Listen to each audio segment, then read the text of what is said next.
welcome to a new video, and today we are going to be discussing U.S. Presidents of America. Now it is pretty late, so I'm going to be a bit more silent than per usual in my normal videos, but let us begin with this ranking of U.S. Presidents of the United States. So, to begin with, George Washington. George Washington is overall an alright president. I don't think he is overrated. I think that he's actually quite underrated because a lot of people are like, oh, he owned slaves, but we're not going to be judging a president based on what their personality was like, moreover what they did as a president. And overall, Washington was a really good president who had a lot of great policies, but I can't give him an F. No president is really perfect, though we'll get into the ones I consider to be the best. And midway through this video, I might change out some rankings. Anyways, moving on, we got John Adams. John Adams was actually an extremely underrated president, and I'd overall give him a B. I think that he was really good. I think that the Federalist Party should have continued to win. I don't think that it losing was obviously a good thing, because, well,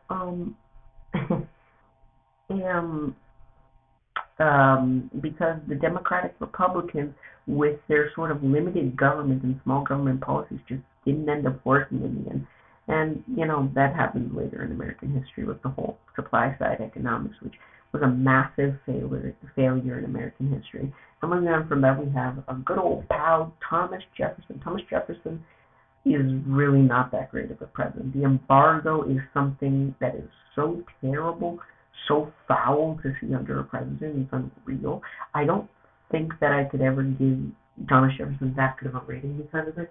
I think that, you know, he gets some extra points because he was indeed the founder of the Declaration of Independence. He wrote it, but I just don't think that qualifies enough for him to get anything above a C. Now moving on from that, next have this president, James Madison. If I can find him here, they might have used a different, not there, recognizable as ever. James Madison was alright. I give him a C. There's nothing too important that I'd say happened under his presidency other than the War of 1812, which, while wasn't a massive failure and wasn't his fault in particular, it certainly was interesting to the very least of things. And I personally think that he could have handled the situation a lot better. Now, nonetheless, though, we were continuing on in this video. Right. Next on the list, we have James Madison. James Madison, I think, looking devilishly handsome. He gets a B. Arrow of good feelings happened under him. Overall, a good guy, I'd say. You know, he didn't have anything too extraordinarily bad about him. Nothing too extraordinarily good either. So overall, I think giving him a B is fine. The era of good feelings in 1820 does give him some booster points, though, and the fact is that everybody loved him. But anyways, though, next we move on to our first president born outside of Virginia, but still connected to the Constitution. He was the son of not James Adams. Okay, who the hell is James Adams? John Adams, right here, John Quincy Adams. John Quincy gets a B. Again, another president who's a B. He was alright. He did some pretty good stuff, you know. I know that he wasn't necessarily in support of the National Bank, but he was certainly one of the better presidents we have. I actually think that he's the most agreeable president on all sides. He didn't own any slaves. He thought the practice of slavery was, you know, abominable. He thought, you know, he was relatively not supporting the National Bank, which, you know, most people in America don't necessarily support Keynesian economics like somebody like me does, but relatively he was an agreeable president. Now, next guy is really controversial. We have this guy right here. Now, this guy right here is certainly controversial because the thing about Mr. Andrew Jackson is that he always was a common man president. He opposed the National Bank, and he was the first one to have no ties to the Constitution. Or Virginia or anything of the sort, the first common man president. But the thing about it is, and why I struggle with supporting him, is the Trail of Tears, in which he just seemed to sort of, you know, let thousands upon hundreds of American Indians into tribes that, into like these Federal Reserves, and it's just disgusting, really, what he did. So for that reason, I'm gonna have to leave him in a D. I don't think he deserves any much praise based on what he does. He's not deserving of an F. I'll give him that, but still. Anyway, so moving on from him, we have this born bastard right here. Where is he? This guy, Martin Van Buren, who on all sides didn't fail as a president, but wasn't exactly the best of, presidents, because he didn't really do much if, you really look into it. All he did was found an annexed Texas. But that's not much of an achievement, really, if you think about it, because, it's just Texas. I mean, Texas is kind of a rich state nowadays. But moving on from that, that's not what's important. We're moving on from that. We're now moving on into our next category of president, which is President number 9, William Henry Hayes. Well, how do you phrase, guy was dead in 30 days. Where is this son of a bastard? Do they have William Henry Hayes on this? Oh, here he is. He is all the way at the bottom. That makes sense because I was dead in 30 days. Yeah, he doesn't get much points from me. He doesn't get much points from me. He was alright, I guess. For what he stood for, it was alright. It was a basic platform. Anyways, though, moving on from that, we next have, what's his name? John, I forget. John Tyler. Sorry. But, I know so many presidents and sometimes get lost in my train of thought. But John Tyler, who sucked. He was a libertarian, so he sucked. But he did not suck as much butt as the last guy, so I will not give him Tulip. I'll give him a D, because I think that makes the most sense. Anyways, though, James Polk. Now, Polk right here, who seemed to like country folk, we're pretty sure. Oh, no, wait, that was John Tyler. Damn, I got the wrong quote. I was thinking about that for a second. Like, sure. But anyways, certainly this guy was alright. One of the best parts about him is he was a politician who never, ever lied. He kept all of his campaign promises, that he would enact all of his bills, and that he would only stay for one term. That was one thing he kept a promise about, which I respect him for. Now, Zachary Taylor gets an F. He was just bad. He was a terrible president. Millard Fillmore, he gets like a D. He kind of stunk. He was fine. Yeah, alright. But, he didn't really do much. I'm trying to think of anything he really did, but didn't really do anything. Anyway, so moving on from that, we now have Franklin Pierce. Franklin Pierce sucked. I'm sorry to everybody who loves this guy. I'll give him like a high F, because I can sympathize with him. He was an alcoholic. His son died in a car accident, but still he did nothing to stop the abominable thing we know as slavery. But moving on from that, we next have James Buchanan, and now good old James Buchanan, well, he also gets an F, but a very, very low F. He's considered one of the worst presidents in history. He did nothing to stop slavery. In some cases, he even helped slavery. I don't really get why anybody could like him. He's just all around a bad. Now, number 16, Abraham Lincoln. Wow, he's considered the best president of all time. I might just give him an F because of his freedom of slaves. But at the same time, he was very reckless with how he handled things. And though it makes sense, I might give him an A. Because Lincoln didn't really free the slaves because he wanted to. He freed the slaves because he wanted to save the Union. So yes, he freed the slaves, and that's an incredible feat, but He did it for wrong reasons. He did it because he wanted to save the Union. And other than freeing slaves, which itself should put him in S tier, he didn't do much else. Now, I do like him. He's a big government guy. It's difficult right now because I think I should give him an S. I feel like he is deserving of an S. But it's screw it, I'll just give him an S. I think that it makes the most sense. It just know for either way, it's either an A or an S for me. I might even rank Washington higher later on. But now this guy, if I could, I would make another tier for this guy, but I just think that wouldn't make much sense. Um, you know, it just doesn't make much sense. And this guy though, I must say is our worst president in history. A lot of people say Buchanan's worst. This guy is, in my opinion, the worst president. He was literally the first president to almost be impeached.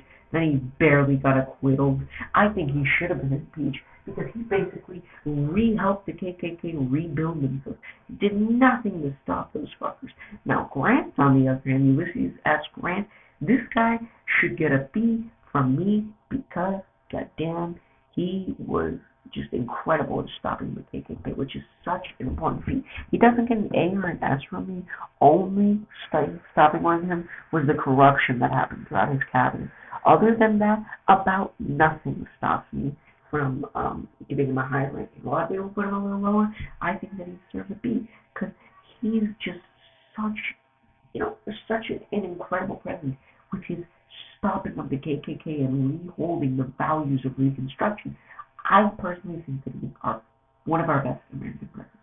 I won't put him up in A or S because of the corruption stuff, but I think all around everybody should look into him as he's one of our coolest presidents. But moving on, we have this guy, he didn't do anything, we're going to give him a D. Rather behave, boring. James Garfield, on the other hand, is going to, excuse me, James Garfield, on the other hand, is going to get a solid B because he only was president I think 7 months, if I'm not mistaken. He got assassinated. But other than that, he probably could have written like a civil rights bill. He was heavy on that whole civil rights stuff. He was one of our best presidents, and then he got assassinated. God damn it, Guiteau. God damn it. Charles Guiteau is a horrible person for killing this man, even though he didn't do it out of racial motivation. This guy, he was honest. From what I know, he was alright. Yeah. Grover Cleveland, oh my god, this guy. Get a kick out of this guy. This guy's an A, 100%. Already an A. This guy, though, Benjamin Harris. Oh, right, I didn't even explain why I liked Grover Cleveland. Grover Cleveland was just good all around because he was an incredibly honest man in a time of so much political corruption. He, from what I know, he upholded Reconstruction. He was actually one of our first Democratic presidents since if I'm not mistaken, Andrew Johnson was the first Democratic president, and that's very good because the Democratic Party would continue to sort of change over time. But Benjamin Harris, from what I know, this guy wasn't racist, so we'll give him a C. He was alright, he didn't really do anything. But William McKinley gets a far F. Not as bad as Johnson, but he did indeed imperialize the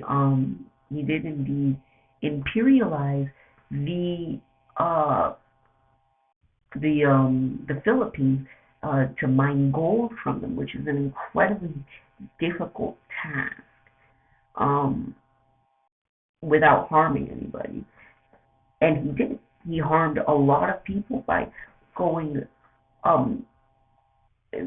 into and imperializing them, which is why he gets a very far F minus from me. I think that he was one of our worst presidents ever. And for anybody to defend by saying, "Oh, the economy was good when he was president," I say to you that just fuck off. The Philippines being imperialized was his worst thing that he could have done, and he chose to do it. And it's just a shameful part of America's history by just imperializing a third world nation just for a natural resource.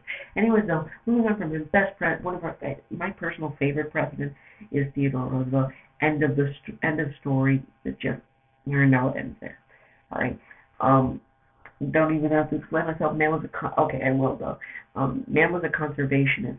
Opened up 5 national parks. Opened up 254 animal reserves, if I'm not mistaken. And just overall was a huge conservationist. Other than that, he did indeed break up the monopoly banks, which we still need to do today. We need to break up the monopoly banks, and nobody is thinking about doing this. We need to do this. It needs to happen. There's too many monopolies. 4 companies own everything you buy at the store. But we'll get into that in another episode for another day. He was all right. William Howard Taft, I believe. Um, he didn't get stuck in a bathtub, but he did break up the banks. But he didn't care as much about the environment, so he's not getting an S like Teddy does. And Woodrow Wilson, I know I said that I wouldn't judge somebody based on personality, but this guy was so racist, it's unreal. I'm not going to put him below William McKinley because what William McKinley did was pretty bad when it comes to imperialism. But what this guy did was really, really bad. This guy segregated the White House um, and was extremely racist, um, and extreme white supremacist. I'll give him a little higher of an F. I give him only that slight chance because he advocated for a progressive income tax. But that's the only thing stopping me from giving him a complete F. Because this guy was just a horrible human being. Moving on from him, what's this guy's name? Warren G. Harding. Warren G. Harding was so. He was alright. He was big on deregulation. This guy was, I'll give him like a pretty high, maybe even a C. I'll give him a C. Calvin Coolidge, our 30th president, was alright. He was a libertarian, so I'm not a big fan of him. He's a very small government type of guy. And overall, just one of the best people to be running the country, I don't think. And I just think that overall it would have been better if we had just sort of, let the government run more. Now, this guy's going to be difficult because the Herbert Hoover, because I don't like this guy because what he did was that he caused the Great Depression by following the deregulation of the government, which is how we got the Great Depression. But at the same time, later in his presidency, he then started raising taxes and doing public work programs. It's difficult. I'm gonna give him a D. The Great Depression was terrible. Um, I'm gonna give him the lowest D I can. I'll give him the lowest D out of everybody. Um, I think if there was another category like an E or something, that's where I'd put him. But since this one doesn't seem to have that, I'll give him a D, a low D. But overall, yes. Yeah. Okay. Now moving on from that. Um, Franklin Delano Roosevelt, who helped us win in World War II, gets an A from me. A high rank. This guy, the only thing holding me back from putting him in S is his Japanese internment camps that he put, refugees from Japan in, which was a terrible act and was another shameful part of our nation's history, especially against Asian people. Nonetheless, though, that's obviously horrible, and that takes a lot of points away from me, putting him down to an A on that. But other than that, which is terrible what he did, the public works programs that he signed up were tremendous. Social Security is a tremendous program that helps out, millions of elderly people, and, it's just all around a great program. The New Deal as a whole was an incredible way to combat the Great Depression. No, it's not the only thing that stopped it, but it did indeed play a part in stopping it. And that's what's important. I think that, it's a very, very good thing that he did. The public works program was good. Also the end Prohibition, which is also a pretty good thing. Which is also why Wilson gets this guy right here gets a pretty low thing because he started Prohibition, if I'm not mistaken. Yeah, he mixed up. Oh no, wait, either it was Woodrow Wilson or it was Warren G. Harding that stopped Prohibition. I can't quite remember. Anyways, though, Harry Truman. Well, What a guy. That Harry Truman. Well, this is going to be difficult. I'm going to give him a B. He's a very controversial president. Um, the nuclear bombing that he did on Nagasaki and Hiroshima were extremely terrible. With that being said, of all the terrible things that happened in there, one of the one of the even worse things that um, could have been was the fact that you know you, all the millions of people. Well, the worst part about that is that it's always strained the relationship between Japan and America. But at the same time, he also did do the fair deal, introduced, he nationalized the steel industry for a while. He almost got us a public option healthcare, and among other things, um, which is all around a pretty good president. Now, moving on from him, and I'm gonna have to do like a lightning round here. I'm gonna have to split this up into a part two because it's getting pretty late and I'm getting pretty tired here. Um, I'm considering this. Okay, what I think I'll do is I'll just publish this and I'll make a part two tomorrow. Okay, goodbye guys. See you tomorrow.